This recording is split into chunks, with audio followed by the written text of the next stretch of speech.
Bapak Ibu saudara-saudara yang saya kasihi, kita buka Lukas 11 ayat 29 sampai 36. Lukas 11 ayat 29 sampai 36.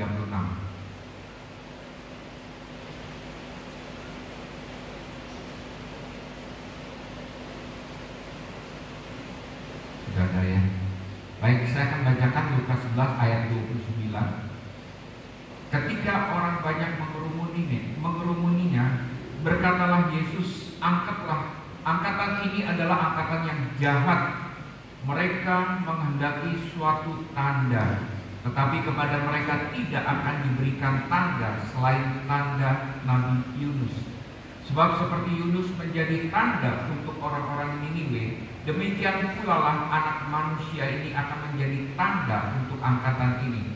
Pada waktu penghakiman, ratu dari selatan itu akan bangkit bersama orang dari angkatan ini. Ia akan menghukum mereka, sebab ratu itu datang dari ujung bumi untuk mendengarkan hikmat Salomo. Dan sesungguhnya yang ada di sini lebih daripada Salomo. Pada waktu penghakiman, orang-orang Niniwe akan bangkit bersama angkatan ini, dan mereka akan menghukumnya. Sebab orang-orang Niniwe itu bertobat waktu mereka mendengarkan pemberitaan Yunus. Dan sesungguhnya yang ada di sini lebih daripada Yunus. Tidak seorang pun yang menyalakan pelita lalu meletakkannya di kolong rumah atau di bawah gantang, melainkan di atas kaki dian, supaya semua orang yang masuk dapat melihat cahayanya. Matamu adalah pelita tubuhmu. Jika matamu baik, teranglah seluruh tubuhmu. Tetapi jika matamu jahat, gelaplah tubuhmu. Karena itu perhatikanlah, supaya terang yang ada padamu jangan menjadi kegelapan. Jika seluruh tubuhmu terang dan tidak ada bagian yang gelap, maka seluruhnya akan terang, sama seperti apabila pelita menerangi engkau dengan cahaya. Bapak Ibu, saudara-saudara yang saya kasihi, saya memulai pemberitaan firman Tuhan ini dengan keluhan Tuhan Yesus. Ayat 29, Tuhan Yesus mengatakan angkatan ini, ya, angkatan ini termasuk juga angkatan kita, adalah angkatan yang jahat. Ya, Bapak Ibu, saudara-saudara yang saya kasihi, Yesus bukan mengeluh 2000 tahun yang lalu, Bapak Ibu, angkatan ini adalah angkatan yang jahat. Mungkin kalau Tuhan Yesus ada di dunia ini, dia pun juga mengeluh dengan keluhan yang sama, dan dia mengatakan angkatan ini adalah angkatan yang jahat.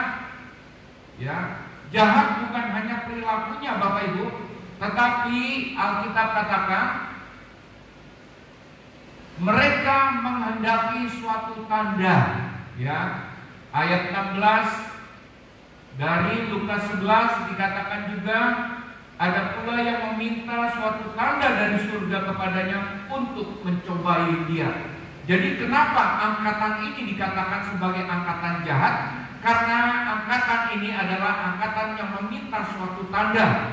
Ya, jadi untuk mereka percaya diperlukan suatu tanda. Mereka mengalami mujizat, mereka mengalami kesembuhan, baru mereka percaya.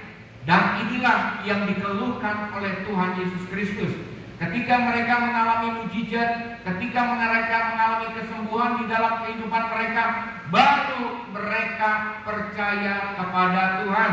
Tidak heran kita melihat di mana-mana ada KKR kesembuhan, ada KKR mujizat. Supaya apa? Supaya orang-orang bisa percaya kepada Tuhan Yesus Kristus. Dan hal ini bukan jahat, Bapak Ibu, bukan tidak baik, tetapi Alkitab katakan, Tuhan katakan angkatan ini adalah angkatan yang jahat karena mereka meminta tanda atau mereka memerlukan mujizat atau kesembuhan baru mereka percaya. Kita menemukan hal ini di sekitar kita, di dalam gereja kita. Orang baru percaya kepada Tuhan kalau dia mengalami mujizat, kesembuhan di dalam kehidupannya, kalau kehidupannya berubah, orang baru mau datang ke gereja, orang baru mau ikut Tuhan, kalau mengalami kebaikan di dalam kehidupannya, kalau orang-orang Kristen yang ada di tempat ini baik kepada mereka, dan pada akhirnya mereka mau datang ke gereja. Kalau orang-orang di sini tidak peduli, cuek, bahkan jahat kepada mereka, mereka pasti tidak mau ke gereja. Bapak Ibu, hari ini kita mau belajar bahwa apa yang kita lakukan di dalam kehidupan kita semua adalah anugerah Tuhan. Ada amin? Saudara bisa datang ke gereja, itu adalah anugerah Tuhan.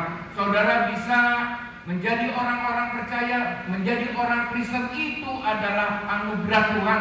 Bukan usaha kita untuk berusaha untuk hidup baik. Bapak Ibu, kita bisa menjadi orang percaya. Pada akhirnya kita menerima hidup kekal di dalam kehidupan kita, surga, oleh karena kita percaya kepada Tuhan, dan ini adalah anugerah Tuhan. Amin. Kita tidak perlu hidup baik, Bapak Ibu, sebagai syarat untuk kita bisa mendapatkan kehidupan kekal. Kita tidak perlu hidup kudus sebagai syarat untuk kita bisa memperoleh hidup kekal di dalam kehidupan kita. Tetapi ketika Tuhan jamah kehidupan kita, maka kehidupan kita total berubah. Kita tidak lagi menjadi hamba dosa, tetapi kita menjadi hamba Allah. Kita hidup untuk Allah. Oleh karena apa? Oleh karena kita percaya kepada Tuhan. Bapak Ibu, Pak Yos, dia menjadi orang Kristen, menjadi orang percaya. Bukan dia mengalami kesembuhan di dalam kehidupannya, bukan dia mengalami mujizat di dalam kehidupannya. Tetapi apa yang terjadi? Ketika dia melihat tabel, drama pada waktu Paskah, Jumat Agung di dalam gereja, hatinya dijamah Tuhan, dan seketika itu total dia ikut Tuhan. Belum terjadi kesembuhan di dalam kehidupannya, belum terjadi mujizat di dalam kehidupannya, tapi apa yang terjadi? Dia berubah total. Oleh karena apa? Oleh karena Tuhan jamah kehidupannya melalui tablo, melalui drama di dalam gereja. Saya berjumpa Tuhan ketika ada seorang hamba Tuhan berkhotbah, Bapak Ibu. Dan pada waktu itu saya masih remaja, masih merokok, Bapak Ibu.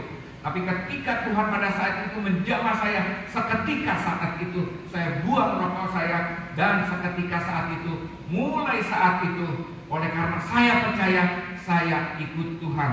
Saya dijamah Tuhan. Pak Yos dijamah Tuhan, tidak melalui suatu tanda, tetapi melalui pemberitaan Injil dan pemberitaan firman itu menjadi rema di dalam kehidupan kita. Dan ini adalah anugerah. Ada amin? Ya, jadi setiap orang yang mengalami Tuhan, berjumpa dengan Tuhan, hidupnya total untuk Tuhan, dan dia mengalami mujizat atau tanda atau kesembuhan di dalam kehidupannya, ini adalah anugerah Tuhan. Dan saya percaya orang itu akan semakin eksis, dia akan semakin konsisten, dia mempunyai komitmen di dalam kekristenannya. Apapun yang terjadi di dalam pelayanannya, di dalam hidup kekristenannya, dia akan tetap setia terhadap Tuhan. Ada amin? Hari ini kita mau belajar untuk meresponi anugerah Tuhan di dalam kehidupan kita. Ya, tadi saya katakan bahwa semua apapun yang terjadi di dalam kehidupan kita adalah anugerah Tuhan. Kalau kita bisa menjadi orang Kristen, kita menjadi orang percaya, adalah anugerah Tuhan. Ya, dan saya percaya kita yang datang ke tempat ini bukan angkatan yang jahat. Ada amin? Ya, karena apa? Kita melihat Bapak Ibu, kita tidak mau dikatakan sebagai angkatan jahat karena kita meresponi anugerah Tuhan yang terjadi di dalam kehidupan kita. Respon apa aja yang menjadi tanggapan kita? Yang pertama Bapak Ibu bisa melihat di dalam ayat 29 sampai 32. Tuhan berikan dua tanda. Yang pertama tanda Yunus. Ya, Yunus ini tidak berbicara Yunus dimakan ikan paus Bapak Ibu. Ya, Yunus yang bertobat lalu kemudian dia pergi ke Niniwe. Ya, dia pergi ke Niniwe lalu kemudian dia khotbah di sana. Bapak Ibu tahu bahwa Niniwe ini adalah bangsa yang dibenci oleh Yunus, ya, bangsa yang jahat. Tetapi apa yang terjadi ketika Yunus pergi ke Niniwe, berkhotbah di sana, memberitakan pertobatan di sana, Bapak Ibu, apa yang terjadi? Orang-orang Niniwe tidak memerlukan tanda, tidak memerlukan kesembuhan, tidak memerlukan mujizat. Mereka berbalik kepada Tuhan. Mereka bertobat. Amin. Inilah yang Tuhan kehendaki di dalam kehidupan kita. Ya. Segera bertobat ketika kita dijamah Tuhan. Tidak lagi memerlukan tanda. Ada amin? Ya. Bapak Ibu, kemarin ada berita tentang bajakah. Akar bajakah. Ya. Banyak orang mencari bajakah. Karena apa? Mendengar bahwa bajakah bisa menyembuhkan kanker. Orang-orang mencari bajakah. Ya. Sudah melihatkah kita bahwa ada orang disembuhkan oleh bajakah? Mungkin kita tidak melihat dengan mata kepala kita. Ya. Kita tidak menyaksikan orang disembuhkan oleh karena bajakah itu. Tetapi karena kita percaya, apa yang terjadi? Kita pun juga mencari bajakah tersebut, meminum air dari bajakah tersebut. Kenapa? Karena kita percaya, Bapak Ibu. Ratu dari selatan, siapa itu? Ratu Sheba. Ya, dia mendengar Salomo kekayaannya luar biasa. Dia mendengar hikmatnya Salomo itu melebihi hikmat apapun yang dimiliki oleh orang-orang yang ada pada saat itu. Akhirnya apa yang terjadi? Karena Ratu Sheba, dia percaya apa yang dia dengar. Ya, akhirnya dia mengunjungi Salomo, Bapak Ibu. Sudah melihatkah kebesaran Salomo pada waktu Ratu Sheba itu mendengar? Mungkin pada zaman sekarang, ya, dia bisa melihat WA, ya, dia bisa melihat di televisi kebesaran daripada Salomo, ya, dia bisa mendengar hikmatnya Salomo melebihi hikmat apapun yang ada di dunia ini. Tetapi pada saat itu dia cuma mendengar, Bapak Ibu. Akhirnya apa yang terjadi? Ratu Sheba mengunjungi Salomo. Bapak Ibu, saudara-saudara yang saya kasihi, ya, saya kadang-kadang juga terperangkap dengan paradigma seperti ini. Gereja memerlukan mujizat. Gereja memerlukan kesembuhan. Ada terjadi mujizat di tempat ini. Orang-orang dipulihkan, yang miskin menjadi kaya, dan lain sebagainya. Orang-orang yang datang ke tempat ini harus menjadi sukses. Orang-orang yang disembuhkan, orang-orang yang datang ke gereja ini harus disembuhkan. Gereja ini harus menghasilkan banyak mujizat. Supaya apa? Supaya banyak orang datang kepada Tuhan, datang ke gereja ini. Bapak Ibu, saya mau kasih tahu, kalau kita berpendapat seperti ini, angkatan ini, gereja ini termasuk juga angkatan yang jahat. Apa yang kita perlukan? Yang kita perlukan adalah memberitakan tentang Kristus, memberitakan Injil kepada mereka.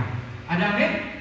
1 Korintus 15 ayat 3-4 katakan bahwa yang sangat penting telah kusampaikan kepadamu bahwa Kristus telah mati karena dosa-dosa kita, sesuai dengan kitab suci, bahwa ia telah dikuburkan dan bahwa ia telah dibangkitkan dari antara orang mati.